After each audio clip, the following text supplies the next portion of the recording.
How to blur the background in DaVinci Resolve for free. If you have the free version of DaVinci Resolve, you don't have the access to Magic Mask that makes masking and blurring the background really easy.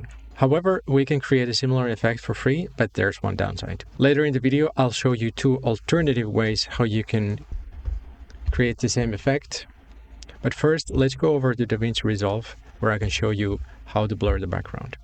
The professionals call this the bokeh effect, by the way. To create this effect, let's go over to the color tab and let's first create another node by hitting Alt-S on the keyboard.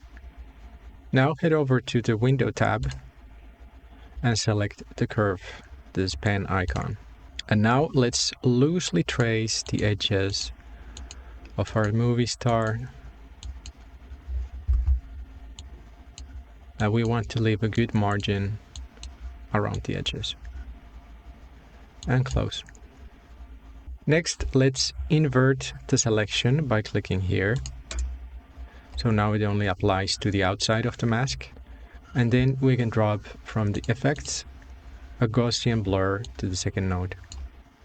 However, if we turn off the power window, you might notice that the edge is pretty sharp here. To fix that, let's change the soft 1 value to 5. Now the blur is more gradual. So this is an easy way to blur the background, but you might have guessed what is the downside.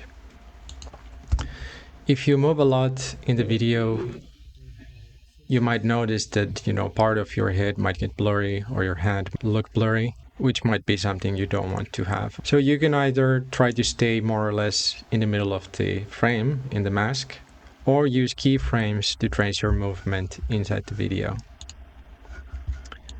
Like this.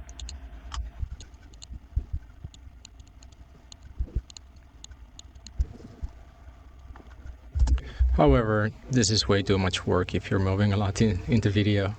So is there another option? Yes, there are actually two other options I can recommend. From your phone's camera settings, check if you have a portrait video mode. This will automatically blur the background for you. It's not perfect, but it does a pretty good job, so it saves you time compared to the manual adjusting. And another trick, if you have an RTX graphics card, is to use Nvidia Broadcast. So from here, you can enable the virtual background. Make sure you have the blur selected. You can adjust the strength, and you get the same result. Okay, if you want to learn more about DaVinci Resolve, you can watch one of these videos next.